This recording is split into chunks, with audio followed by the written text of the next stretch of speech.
Hello बच्चों, let's see the question. कह रहा है कि which compound undergoes hydrolysis by the SN1 mechanism at the fastest rate. कह रहा है कि इनमें से कौन सा कंपाउंड हाइड्रोलिसिस करेगा by SN mechanism fastest rate. तो एसएन मैकेनिज्म क्या होता है बेटा? जैसे मेरा एल्काइल लाइड है कोई भी, ठीक है, उसको रिएक्शन करवाओ न्यूक्लियोफाइल के साथ, सब्स्टिट्यूशन होती है, तो यहाँ पे कार्बोटाइन का फॉर्मेशन होता है। क्या होता है बेटा? मेरा कार्बोटाइन का फॉर्मेशन होता है पहले, फिर आगे न्यूक्लियोफाइल आके अटैक करते हैं, ठीक है। पोलर सॉल्वेंट के अंदर क्या होता है? मेरा कार्बोटाइन का फॉर्मेशन होगा। तो जो कार्बोटाइन बनता है ना बेटा, जितना स्टेबल होगा ना रिएक्शन उतनी फास्ट होती है। इसके बाद क्या होता है बेटा? मेरा न्यूक्लियोफाइल आएगा और ये मिल जाएगा। तो इस तरह की रिएक्शन टेक प्लेस करती है। तो सारा खेल बेटा इस कार्बोटाइन की स्टेबिलिटी का है।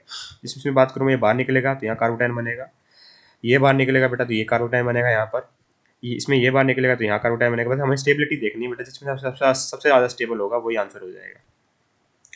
अगर मैं बात करूँ यहाँ पर कार्बोटाइन की स्टेबिलिटी की इसके अंदर, तो यहाँ देखिए बेटा मेरे कितने हैं? दो और दो तीन, पांच अल्फा हाइड्रोजन है। कितने हैं? पांच अल्फा हाइड्रोजन है। इसमें देखो बेटा कितने हैं मेरे? दो अल्फा हाइड्रोजन है, ठीक है। पर साथ में बेटा बेंजीन रिंग लगी हुई है जो मेरे रेजोनेंस को स्टेबलाइज कर सकती है। मतलब वन और टू में हाँ, तो कोई रेजोनेंस हो नहीं सकती बेटा। बीच में sp3 हाइब्रिडाइज कार्बन आ गया था, तो वन और टू में बेटा टू वाला ज़्यादा स्टेबल होगा। इसमें देखो बेटा तुम्हें डबल बॉन्ड पे कार्बोटाइन आ रहा है, डबल बॉन्ड पे कार्बोटाइन आएगा तो यहाँ पे बेटा हाइब्रिडेशन निकालो, कितनी आएगी? sp हाइब्रिडेशन आएगी। दो सिग्मा बॉन्ड है केवल ना।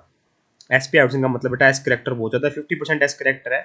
इसका मतलब एस ऑर्बिट बेटा न्यूक्लियस से सबसे पास होता है, तो ये कभी बेटा इसको इलेक्ट्रॉन्स नहीं मिलेंगे, कभी चाहेगा नहीं बेटा। इसको एस ऑर्बिटल न्यूक्लियस के पास है तो कभी भी इसको स्टेबिलिटी नहीं मिलेगी, क्योंकि इलेक्ट्रॉन्स इसको कभी मिलेंगे नहीं, क्योंकि एस ऑर्बिटल न्यूक्लियस सबसे पास होता है, सबसे ज्यादा अट्रैक्शन फील करता है, तो हाईली अनस्टेबल होता है बेटा ये, ठीक है। सेम चीज बेटा यहाँ पर है। इसका मतलब 1 2 3 4 में सबसे ज्यादा स्टेबल होगा सेकंड वाला।